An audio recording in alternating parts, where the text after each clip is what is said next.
Stress, क्या आप constantly stressed हो और आपको लगता है कि नथिंग वर्क्स? तो मैं एक बात बताऊं, ये स्ट्रेस नहीं, एंग्जाइटी है। As a doctor I want to clear this up. बहुत बार हम स्ट्रेस और एंग्जाइटी दोनों को एक ही लेबल देते हैं, वो है स्ट्रेस का। स्ट्रेस यानी शॉर्ट टर्म होता है, मतलब आपको कुछ इमीडिएट काम है या कुछ वर्क डेडलाइंस है, बहुत सारा वर्क प्रेशर है, तो फिर एक के बाद एक कामों की वजह से जो रियल में है उनकी वजह से स्ट्रेस आना जाहिर सी बात है।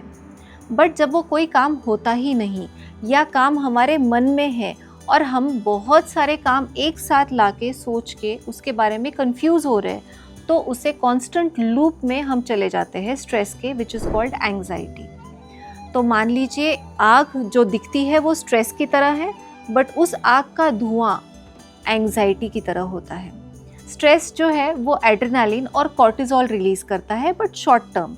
तो stress is equal to short term and anxiety जो दिखाई नहीं देने वाले भी काम दिख रहे हैं because of fear of failure या फियर ऑफ परफेक्शनिज्म या fear of not feeling good enough. तो उन सब के कारण लॉन्ग टर्म एंग्जाइटी बिल्डअप होती है, जिसकी वजह से इंसान डिसीज़ में जा सकता है, जिसे हम पैथोलॉजिकल डिसीज़ या लाइफस्टाइल मॉडिफाइड डिसीज़ भी बोलते हैं।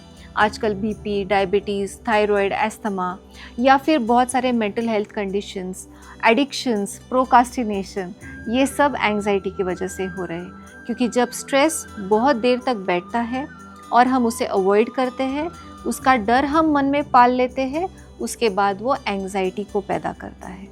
तो इस एंग्जाइटी को हील करने के लिए हमें सिर्फ ग्राउंडिंग करने की ज़रूरत है। इतना सिंपल है। आपको एवरीडे ग्राउंडिंग एक्टिविटीज़ करनी है, यानी आप मिट्टी में चल सकते हैं, लॉन पे चल सकते हैं, या पैरों को ज़मीन पे स्टेबलाइज कर दीजिए and back count 5, 4, 3, 2, 1। It acts like a meditation. अगर आपको बैक काउंट नहीं करना है तो आप हरि ओम का जप भी आप कर सकते हैं, या कोई भी एक मंत्र या कोई भी एक affirmation, I am good enough, I am good enough, ये आपको ब्रेन को रीवायर करना है सो दैट वो जो फॉल्स एंग्जाइटी है, फॉल्स स्ट्रेस है, वो रिप्लेस हो जाएगा पॉजिटिव अफर्मेशंस की वजह से या ग्राउंडिंग की वजह से। सेकेंड चीज़, जब मेरे पास एक आईटी कंपनी के हेड आए थे कि nothing is working for me, I am constantly stressed, तो हमने आइडेंटिफाई किया कि उनका रियल प्रॉब्लम क्या है। उन्हें अवेयरनेस में आने की ज़रूरत थी कि स्ट्रेस कब है, जो रियल वर्कलोड है, रियल वर्क प्रेशर है, उसे लिख के निकालना है कि रियल वर्क कितना है। और एंग्जाइटी यानी जो दिखाई दे रहा है या आगे होने वाला है या हो सकता है, जो हमारा मन बना रहा है, उसे भी आपको लिखना है।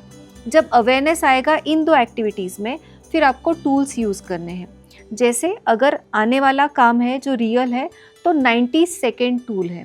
90 सेकेंड्स तक आप डीप ब्रीदिंग कीजिए, या बॉक्स ब्रीदिंग जिसे हम कहते हैं, यानी 4 इनहेल आपको इनहेल डीपली, 4 इनहेल को आपको होल्ड करना है एंड 4 एक्सेल।